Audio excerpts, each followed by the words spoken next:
doesn't look like it had much oil.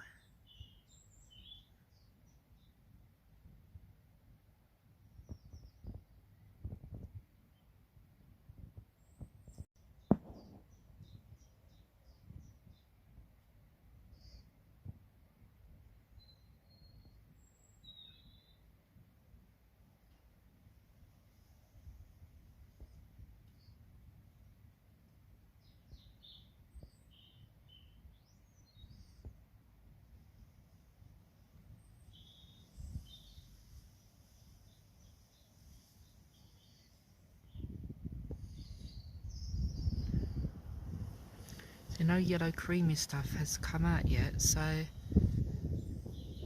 but if I look on the other side where you put the oil in, it's like very creamy.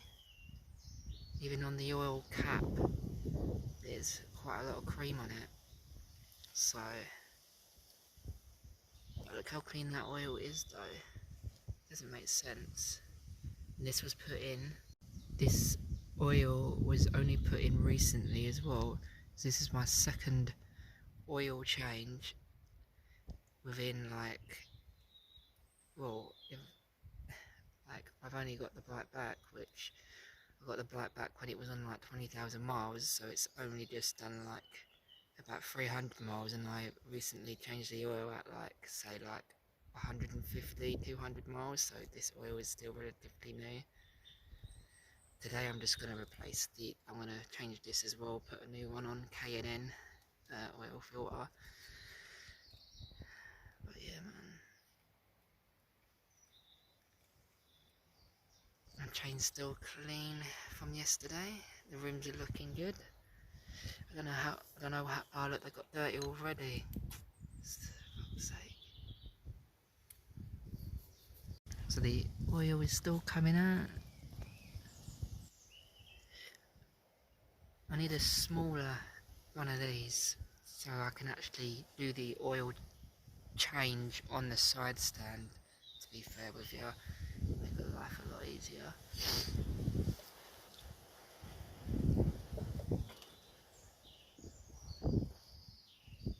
I don't know where this is supposed to be. That's been like that since I bought it. Alright, whilst that's draining still, I'm going to go ahead and start doing this. So, I'm just getting the oil filter off the Heathrow one that came with the service kit. Not the service kit that I recently brought with oil. It came with that oil over there that I've already used. Not the service kit, my apologies. And I've got bought this tool. So I'm just getting this off. I've already loosened it. As you can see, there's oil already coming out of it. So let's have a look at the colour of this.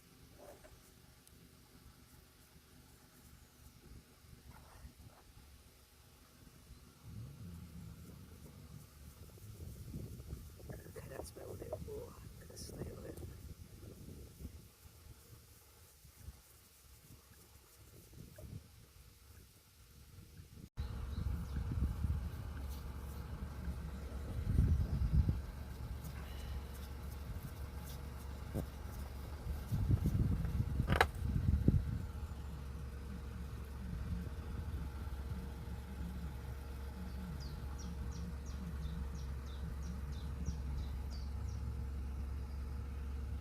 See, the oil is quite clean. In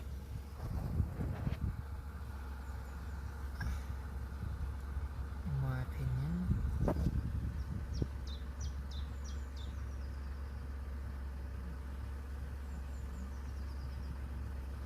This is the new one. K&N. Obviously before I put this on, I'm going to put some of the new engine oil inside of this. Look, there's no creamy stuff coming out. So I don't know why I got creamy stuff in there. Only other thing as well that really frustrates me is this. The glass. I cannot see how much oil I have. But I know roughly I need 2,400 millilitres, which is 2.4 litres, right? That's 2 litres and 400 millilitres. But I really want to know where this creamy stuff is coming from at the moment. You know, I don't know if that's the creamy stuff or if that's just condensation, sorry. I shouldn't say sorry because I corrected myself. But now look, I haven't turned the engine off. It's been off since yesterday. And look, I can't see no creamy stuff in there. It's only when I start the engine I sort of see the creamy stuff, which makes no sense, and nothing's come out in the oil at all. It's still draining. Doesn't even look like there was much oil in there to begin, to be fair with you. I put a lot of oil in that, and I mean a lot of oil. I think I went over. I think I put like 2.5 litres in there, so, and this does not look like 2.5 litres at all. But look, actually, look at the colour of the oil. Oh, you can't see it on camera, it won't pick it up. That looks a bit creamy. I think that's old oil, I think, though. Looks a bit creamy here. I don't know, man. Some bubbles in there. Some bubbles. And that, I don't know. I really don't know, man. I don't know. So I bought this Suzuki Gladius when it was on like 20,000 miles, right? And look, I've only done like 1,000 miles on it, right? Now I changed, so this motorcycle has literally had custom wrap, new handlebars, new grips, bar ends, new levers, new throttle cable set, obviously the best, a 53 performance cables, and then a new brake cable, you know. It's had new plate, it's had a new clutch basket, new clutch discs, new clutch plates. It has a new one of these. I can't remember what the name is of them, but it's a racing performance rear brake hose. I know, guys, I can't find a bolt for it. And there's a little hole in here somewhere, so I'm trying to look right here. I've got this covering the hole, but yeah, I think it sounds better without this on, to be fair, but I don't know. What else has it had done? Like, it's had so much work, this motorcycle, honestly. New what are these called again? Not gazettes. New front and rear sprockets and DID chain. You know, it's had new tyres, Road 6 Michelins. They're like 385. You know what I mean? It's had so much work. All behind here, it's had new wiring and that, because the wires were absolutely corroded. As you know, and that for what, 21,000 miles, I changed the oil not so long ago, like maybe 300-400 miles ago myself. So for that foot to be going creamy again is a bit frustrating. It's just costing me a fortune, and obviously I had to buy a new one of these. Yep, it could be something wrong with the coolant system, I'm not sure, because see, there's a box here, I filled it up and that was empty. Very strange. I put these on myself. There was a spring with it, but there was nowhere to like put the spring on, but they're a lot tougher now, which is fantastic. They won't be slipping from my feet anytime soon when I go fast. So when I ride a motorcycle, I like to ride, I've got my slippers on, I like to ride with my balls of my foot on here, because you don't want duck feet, man. You don't want your feet like that, you don't want them facing down like that. That's not good riding like that, you know. You want your feet always like this. There's a reason for it. There's a reason why you ride like that, with your balls on the balls of your foot. You can tell this was used as a stunt bike. I had to glue the light on. So this ain't... Suzuki Gladius do their own aftermarket number plate holders, this person's bought an aftermarket one and obviously fucked everything up, fucked the light up, of course. And I have to do that to get my seat off. It's absolutely mental. I've had to have a new rear caliper put on. You know what I mean? I've had a new spindle, new wheel bearings, etc. Yeah, all this work done by Mad Slick Motorcycles. So when it comes to selling this motorcycle, just ask Mad Slick Motorcycles. He will tell you all the work that's been done to it. So these forks, I didn't know when I was riding it, obviously, but when it went in the garage, when it was at 20,000 miles, these forks were actually slightly bent. I didn't recognise it, he did, and he professionally straightened them for me. So, you know, he's really good, really good. Just a bit slow sometimes. Bless him, he works so hard, man. The guy doesn't sleep. You gotta understand. I've taken the straight bar off. As I've done that, I scratched this up a little bit. I just like wider bars, man. I don't like small bars that a lot of these come standard, like Street Fighters come with. I like my bars nice and wide, just inside of my shoulders, like a press up. So my hands just come either my hands come just on the outside of my shoulders, like when you're doing a press up, or they have to come just on the inside of the shoulder when you're doing a press up.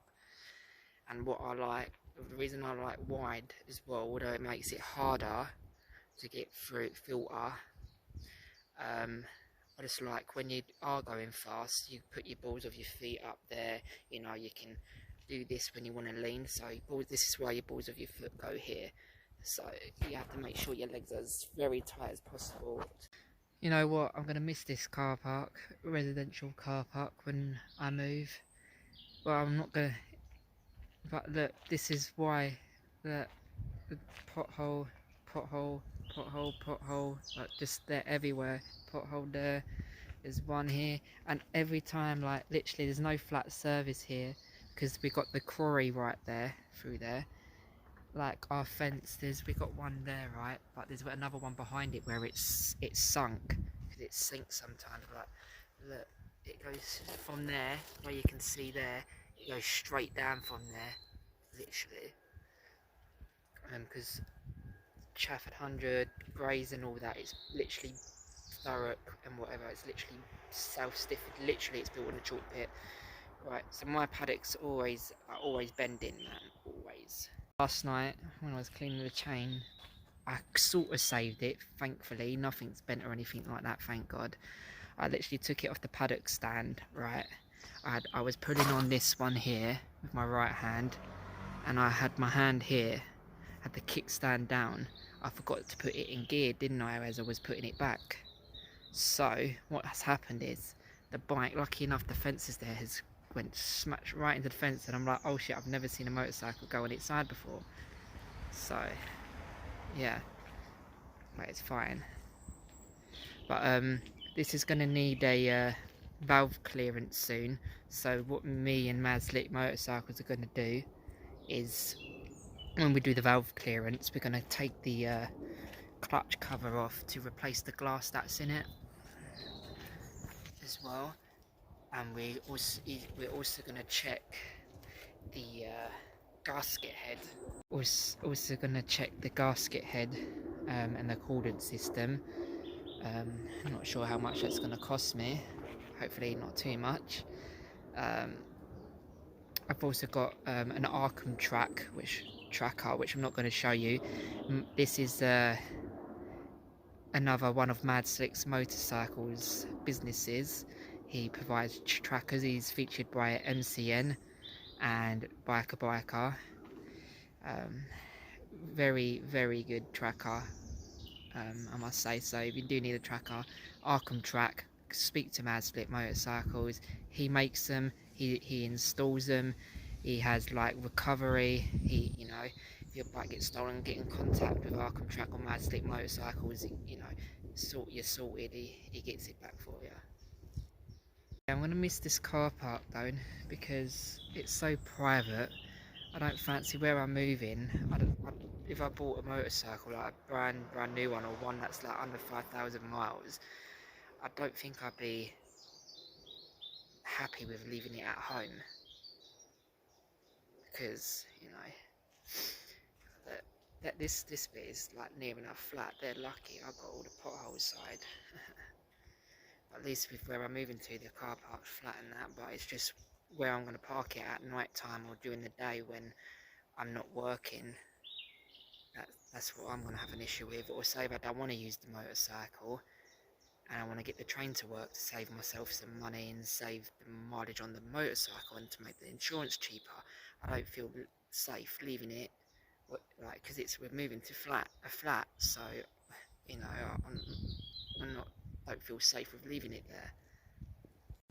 I have now taken my motorcycle to the Suzuki Gladius, also known as the SFV650, which replaced the SV650, so it's the same engine in that, just different sort of style.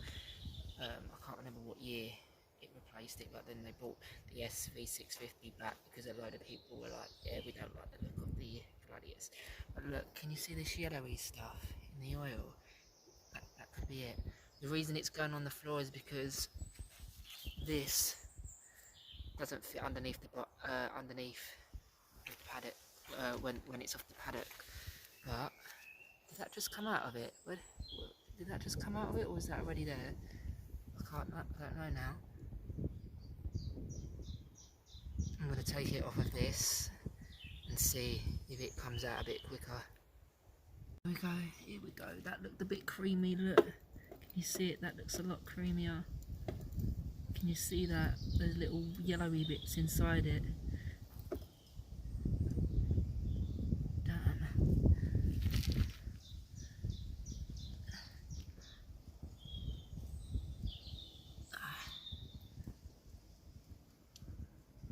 There we go, look, that don't look like oil, does it? Oh, it sounds like my kickstand's gonna fall any second, because look, it's just near a pothole. My oil, I don't want that oil getting on my tyre. Fuck. There we go, look at that big bit. Fucking hell. My apologies for the language. Wow. What if I put that's the lowest bit. If I put the side stand on that, the kickstand, I reckon it will make the motorcycle properly lean over, so that a lot of this yellow stuff can come out then. So what we reckon, guys, I reckon that is then the head gasket must have gone. The head gasket's got to be gone for this to be coming out. I'm gonna wait like at least an hour for this to drain out. Look at that, more just came out. Wow. Look, did you see that just drip? Yuck.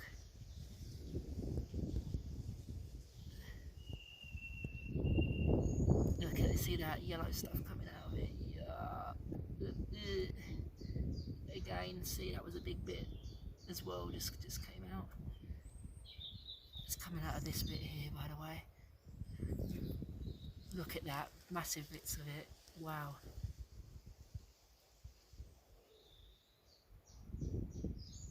Yeah, look, that's mental.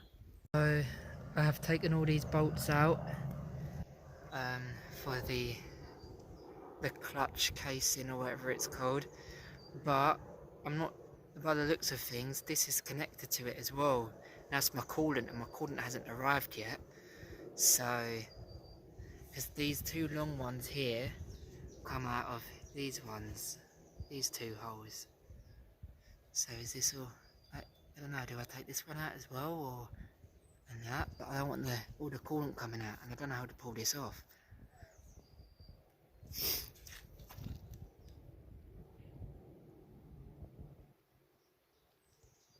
Oh, I've got to get this one, I didn't see that one there.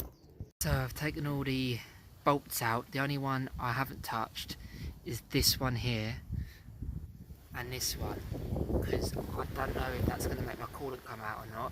And look, this still ain't, it's still, I'm pulling it, right, and see what I mean, this creamy stuff, look. And I still can't get it to come off. Do I need to take this off as well? Right, I might have to take someone. Can I take that off? No, I can't because look. No, because there's the crack. No, do I need a hammer or something to get it to like move?